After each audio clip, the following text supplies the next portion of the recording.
So I'm doing my very first alcohol order with Spark. In 197 orders, this is going to be my first one. So I can't wait to see how it works out.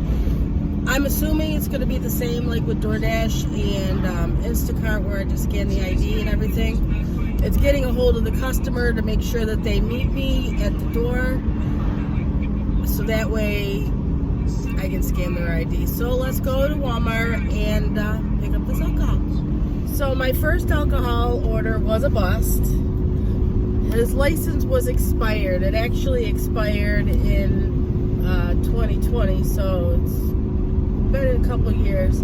He said normally that drivers usually bypass it, but now that I'm a full-time gig worker, I didn't want to take a chance on it.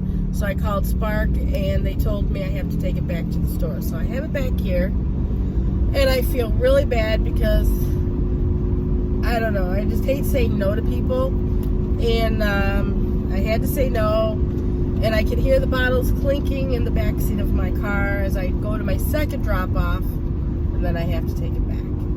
So she said I'll get paid for the order and a drop-off fee, but I think that's like $2.52, but I don't know, we'll see what I get when I drop it off, but I really feel bad. So we're back at the Walmart to drop off the order.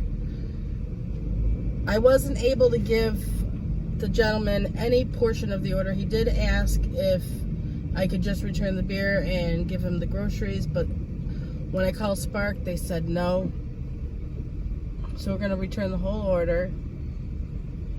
And it's kind of sad because it was a $24 order. Spark did say I was going to get paid for the order. The problem is it was a $14 tip.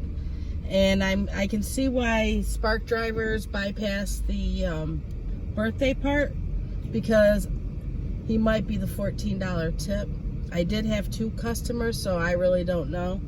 So I will get $10 for the order, and I think it's going to be $2.50 for the drop-off, $2.52. But I will find out when my totals come in.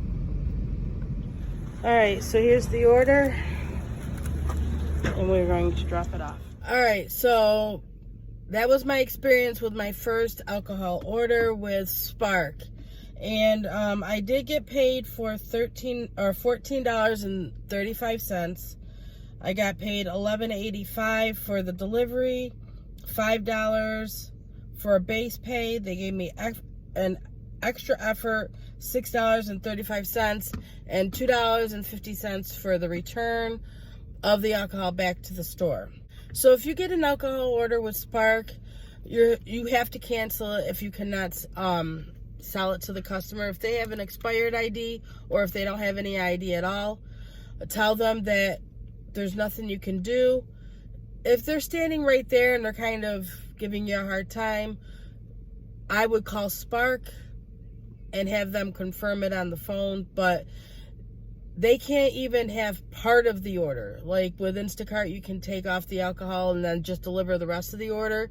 The whole order actually has to go back to the store. And as I was working, I saw another alcohol order come up, and I think he reordered. But do not bypass the scanning.